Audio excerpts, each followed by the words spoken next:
اخلاق کے سبق کو مکمل کر لوں، مجھے بھیجا ہی اسی لیے گیا ہے کہ تمام کمالات کو میں مکمل کر جاؤں۔ جو منصب، جو ڈیوٹی اللہ نے اور پیغمبروں کو عطا فرمائی، انبیاء کرام علیہ السلام کو عطا فرمائی، جتنا انسان کو چاہیے تھا اتنی ڈیوٹی پچھلے انبیاء نے وہ آ کر پوری کی،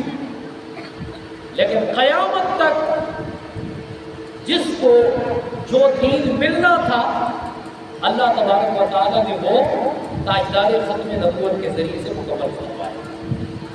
میں نے جو آپ کے سامنے آیت پڑھی ہے نا، اللہ کریم فرماتا ہے بے شک وہ لوگ جو ایمان لائے اور جب انہوں نے نیک عمل کیے ان قریب اللہ کریم ان کی محبت کو پھیلا دے گا۔ ولیوں کی محبت کی جو تحریک چلی ہے یہ عرش بری سے چلی ہے، اور اللہ کے ولیوں کی محبت کا یہ سلسلہ اللہ تعالیٰ نے خود شروع کیا، یعنی اللہ کریم اپنے مخلوق میں جس کو اپنا محبوب بنا لیتا ہے اس سے اللہ خود محبت کرتا ہے، اور پھر اس محبت کی پرچار میرے رب اپنے فرشتوں میں کرواتا ہے۔ رب ذوالجلال فرماتا ہے جبریل امین زمین میں فلاں سے میں محبت کرتا ہوں، تو بھی محبت کر۔ پھر اس محبت کے سلسلے کو آگے بڑھا، سارے آسمان والوں کو بتا کہ اللہ فلاں سے پیار کرتا ہے، فلاں شخص اللہ کا محبوب بندہ ہے، تو سارے آسمان والوں تم بھی اللہ کے اس پیارے بندے کے ساتھ محبت کرنے لگ جاؤ، تو سارے آسمان والے اللہ کے ولی سے محبت کرنے لگ جاتے ہیں، اور پھر اللہ کریم اس سلسلے کو زمین والوں کے دل میں بھی ڈال دیا۔ جتنے آسمانی فرشتے ہیں اللہ نے ان فرشتوں کو زمین پہ بھیجا، اور زمین کے اندر ولیوں کی محبت کی خوشبوؤں کو تقسیم کیا گیا۔ آج شرق غرب شمال جنوب دنیا کے کسی بھی کونے میں اللہ کی مخلوق میں جن بندوں نے ان گراموں میں آنکھیں کھولی ہیں کہ جن کو اللہ نے عقیدت کی جو ہے وہ مٹھی بچپنے میں عطا فرمائی ہے، جب وہ پیدا ہونے کے بعد شعور کے میدان میں جب قدم رکھتے ہیں اپنے باپ دادا پر دادا اوپر کے شجرے کو، وہ ان کو یاد ہو یا یاد نہ ہو، لیکن جب بات 11ویں والے بابا شہنشاہ بغداد کی آتی ہے تو بچہ جانتا ہے کہ ہاں 11ویں والے بزرگ کا نام ہے شیخ عبد القادر جیلانی۔ اور یہ اس بات کی دلیل ہے کہ جب بچہ اس بات کو جانتا ہے، اس سے اگر پوچھا جائے، بچہ تو دور کی بات ہے، اگر بڑوں سے بھی پوچھ لیا جائے کہ آپ ذرا اپنا شجرہ اوپر کی طرف بتاؤ، تو میرے خیال سے باپ دادا تک بات چلے گی یا پر دادا تک بات چلے گی کہ ہمیں نام یاد ہو گئے، میرے دادا کا نام یہ تھا، پر دادے کا نام یہ تھا، لیکن اس سے اوپر جا کر اپنے شجرے میں اپنے بزرگوں کا نام وہ بسا اوقات یاد نہیں رہتا۔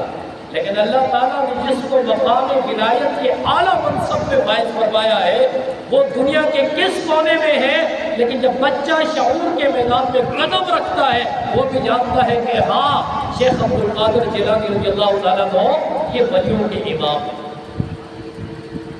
اور اس بات کی مثال میں آپ کو یوں دوں کہ خود حضور غوث پاک رضی اللہ تعالیٰ عنہ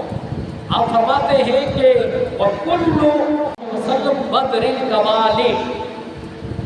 فرماتے ہیں کہ ہر ولی کی گردن پر کسی نہ کسی نبی کا قدم ہوتا ہے،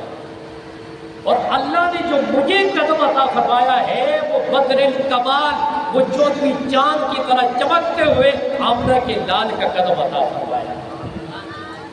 حضرت نوح علیہ السلام بھی اللہ کے پیغمبر ہیں، 1,24,000 پیغمبر دنیا میں آئے، منصب نبوت اور منصب رسالت میں فرق نہیں، منصب نبوت اور منصب رسالت یہ ایک طے شدہ اٹل حقیقت ہے۔ ہاں نبیوں کے درجات، نبیوں کے مراتب میں فرق ضرور ہوتا ہے، جیسے قرآن کریم کہتا ہے تِلْكَ الرُّسُلُ فَضَّلْنَا بَعْضَهُمْ عَلَىٰ بَعْضٍ مِنْهُمْ مَنْ كَلَّمَ اللَّهُ وَرَفَعَ بَعْضَهُمْ دَرَجَاتٍ،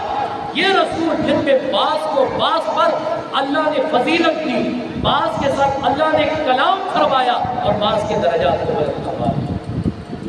میں نے کل جمعے کے اندر ایک بات سنی تھی کہ اللہ نے ولایت کے 3 درجے رکھے ہیں. کتنے درجے رکھے ہیں؟ 3 درجے. ایک درجہ ہے سیر الی اللہ، ایک درجہ ہے سیر فی اللہ، ایک درجہ ہے سیر من اللہ.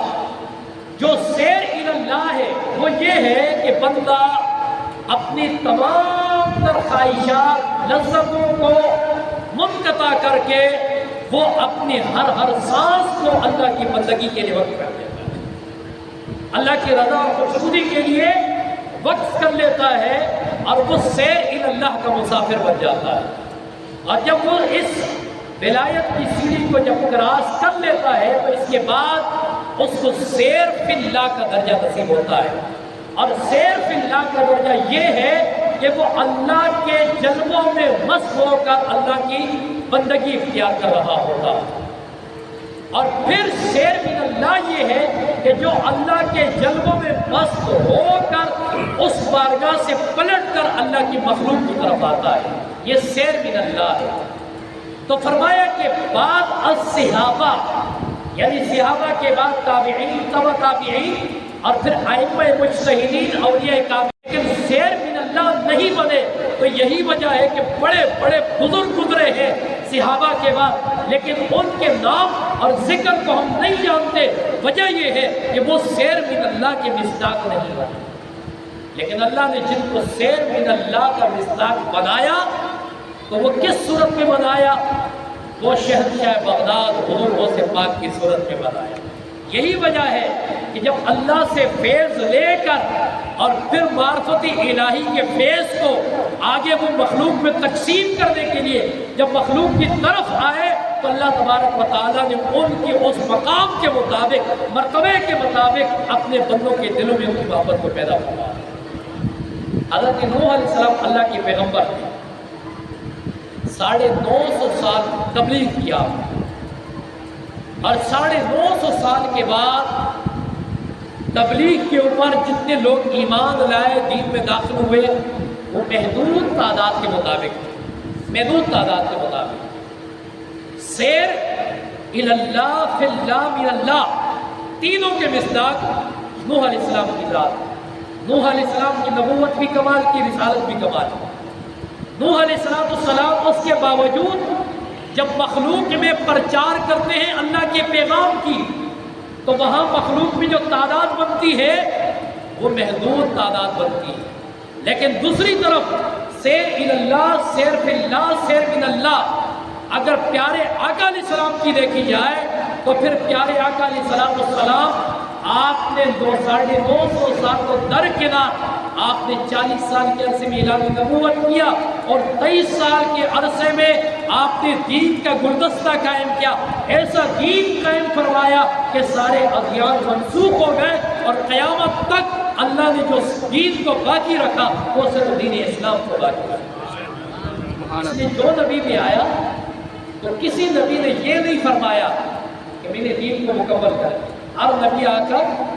اپنی ذمہ داری کے مطابق وہ دین کے پیغام کو مخلوق کے اندر عام کرتا رہا.